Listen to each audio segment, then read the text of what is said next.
Então, versículo 3, 2 Reis, capítulo 5. Como te disse, a menina mostra que gostava daquela família.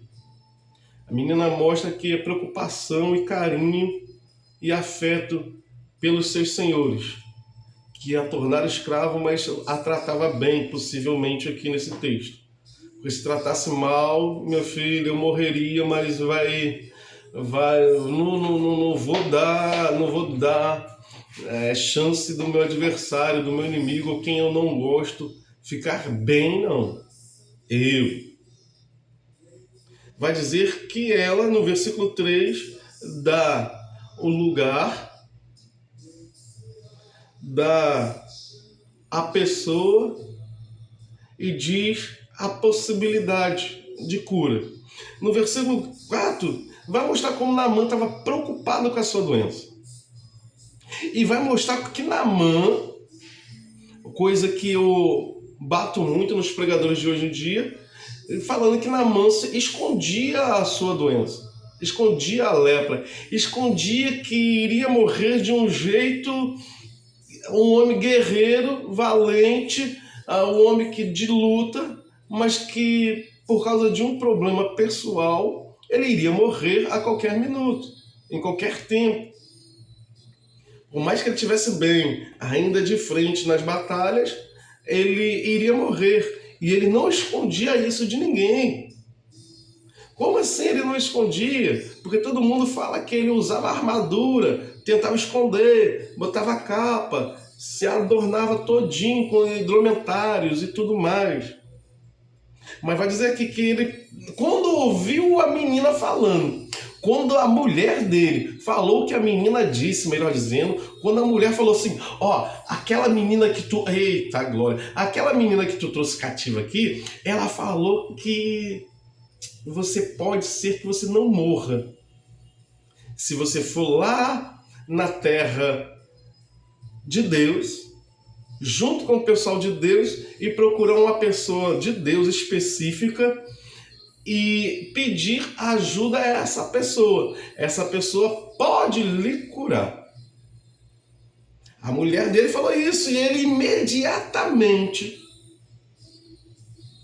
vai até o rei dele, vai até o senhor dele e expõe ao rei, ao seu superior, o que foi entregue a ele, o que chegou ao conhecimento dele.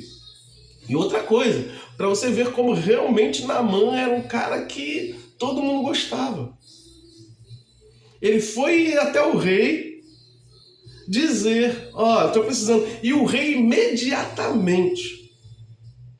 Nossa, Naamã tinha acabado. Possivelmente havia pouco tempo que eles tinham ido sitiar ou tomar, invadir Jerusalém.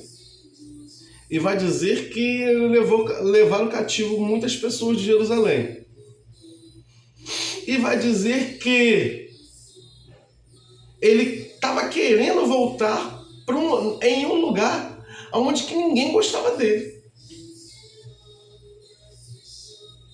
Ninguém gostava dele pelo que ele fez. Mas vai dizer que o rei fala assim, dando a carta de autorização para procurar outro rei, o mais importante daquela terra. Se alguém pode ajudar, ele vai... O rei da Síria deu a carta a outro rei para que o outro rei fizesse algo, fizesse os preparativos necessários. E vai dizer o seguinte no versículo 5, que ele deu essa carta, como quem disse, vai lá, meu filho. Vai lá, filho. Restabeleça a sua saúde. Vai em busca daquilo que é necessário. Eu não quero que você morra. Eu não quero te perder. Se tem jeito de eu não te perder, se tem jeito de você não morrer, eu te dou toda a força possível. Coisa que não acontece muitas vezes no nosso meio. As pessoas só... Enfim. E vai dizer que Ele pega, põe na cabeça dele, pega um monte de tesouro, ouro, no caso aqui prata, ouro e roupas caríssimas para levar. Uma coisa que eu bato muito em quem prega sem fazer essas observações que eu estou fazendo é que eles usam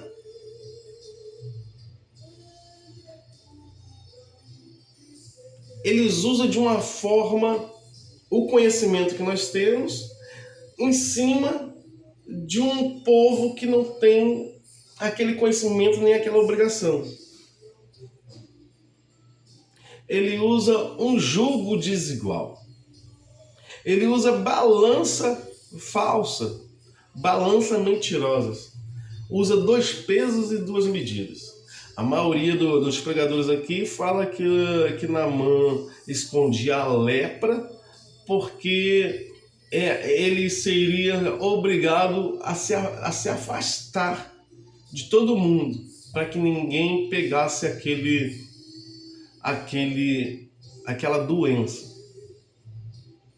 Mas só que isso demasiadamente não é verdadeiro, porque é verdadeiro se usar a lei de Israel. Mas eu pergunto, você que tem coragem de duvidar de mim, pergunto, qual era a lei sobre essa doença na Síria? Quem narra essa história para você é uma pessoa daquela época. Quem prega para você é uma pessoa dessa época. Quem narra essa história para a gente na Bíblia é um judeu daquela época. Quem narra essa história, quem prega essa história para a gente hoje é pessoas que estão vivas junto conosco. Mas a pessoa de Deus quer usar tudo que sabe sobre as regras que Deus gosta em cima de pessoas que não têm as mesmas regras do que nós. Isso se chama jugo desigual. É colocar um boizão com um boizinho, amarrar os dois para fazer a mesma força, e esperando que vá tudo dar certo. Então está usando o jugo desigual quando fala que Naamã era leproso, no sentido de falar que ele estava em pecado e escondendo esse pecado. Já estou observando com vocês aqui que a Bíblia em nenhum momento diz que ele estava escondendo isso. Se alguém puder me mostrar através da análise textual que Naamã estava escondendo que era leproso, entendeu? As pessoas estavam perdendo porque essa doença era infecto-contagiosa.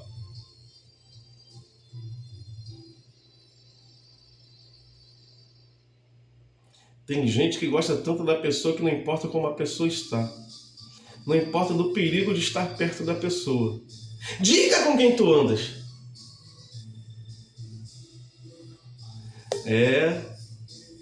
Então nós usamos muito isso. E ainda empregamos o conhecimento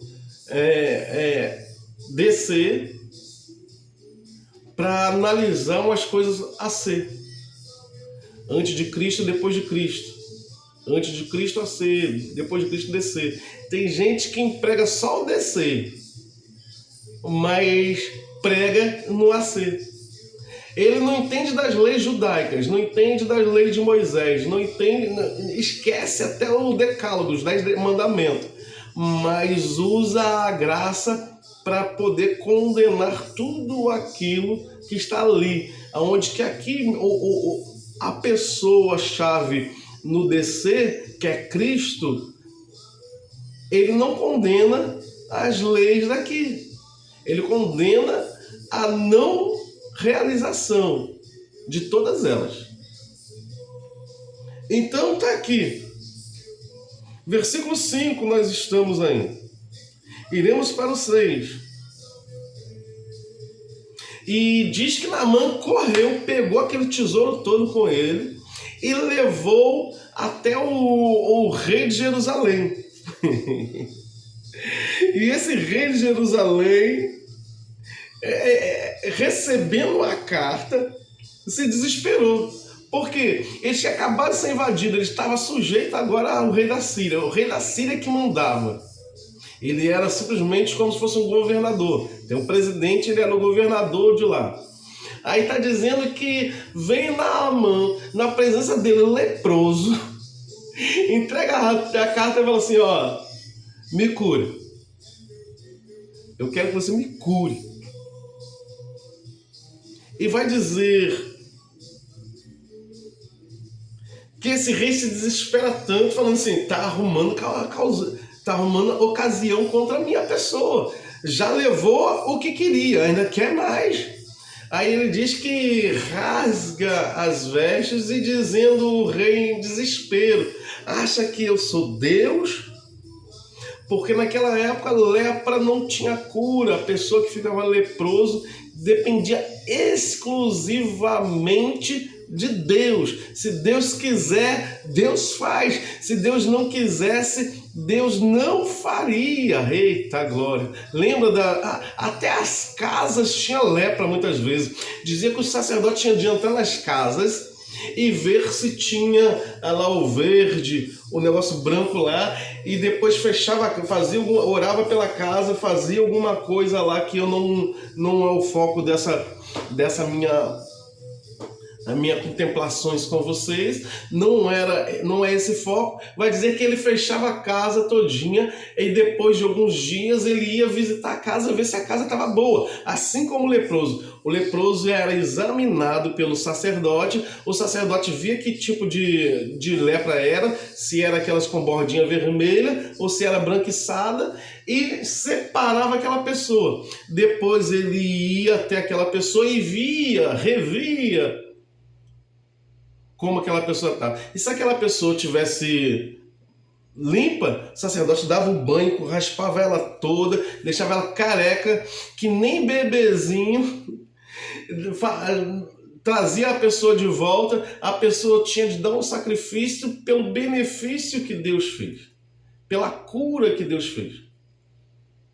Então, essa era a ordem para quem era de Deus. E para quem era de outro país, para quem tinha outra lei, para quem tinha outro Deus, como é que era?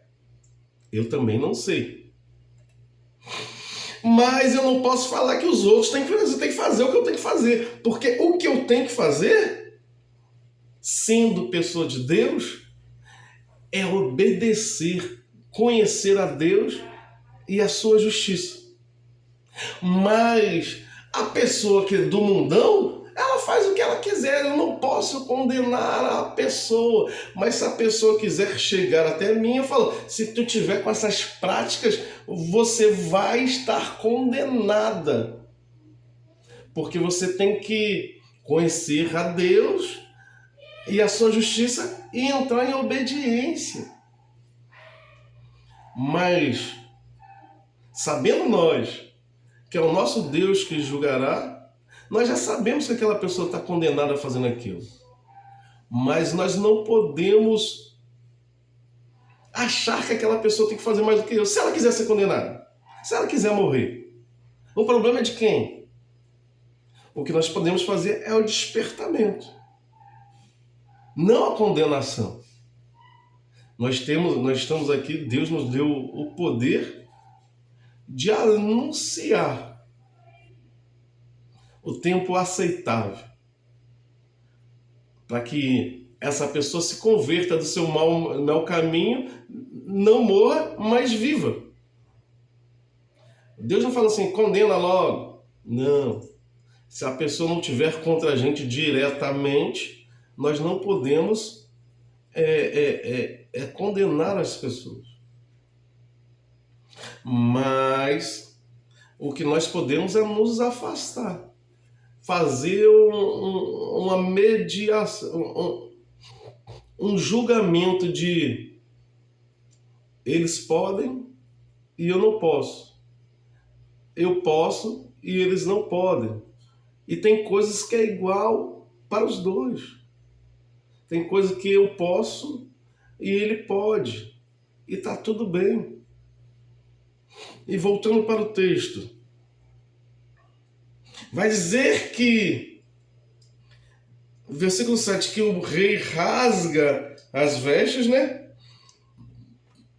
Mas só que não faz mais nada além do que isso. E vai dizer que ele fazendo isso, logicamente Naamã sabia que não era com ele a cura. A cura não estava em poder do rei. Mas só que Naamã não foi embora. Naamã permaneceu naquele local, naquele lugar. E vai dizer que Naamã permanecendo naquele lugar, Eliseu ouviu falar o que aconteceu lá com o rei. E mandou o recado ao rei, versículo 8. E Eliseu falou assim: rapaz, ô rei, para que tu fica desse jeito, perdido desse jeito? Porque você fez essa vergonha. Tu esqueceu que eu estou aqui? Homem de Deus que esquece de, nas afrontas, de consultar pessoas de Deus ou consultar a Deus. Muitas vezes foge da nossa mente. Acontece comigo, acontece contigo, tenho certeza que muitas vezes no meio da prova, no meio da afronta, no meio da dificuldade, a gente esquece de orar, a gente esquece de perguntar a Deus, mas quando o negócio aperta mesmo, aí vem um socorro, pedido livramento. Ai meu Deus, me socorre Deus, não sei como é que você fala, mas vem o pensamento a Deus só quando já está no extremo. E vai dizer o profeta Eliseu: ei, calma, deixa ele vir a mim, e saberá que há profeta em Israel. Aleluia. E saberá que há profeta em Israel.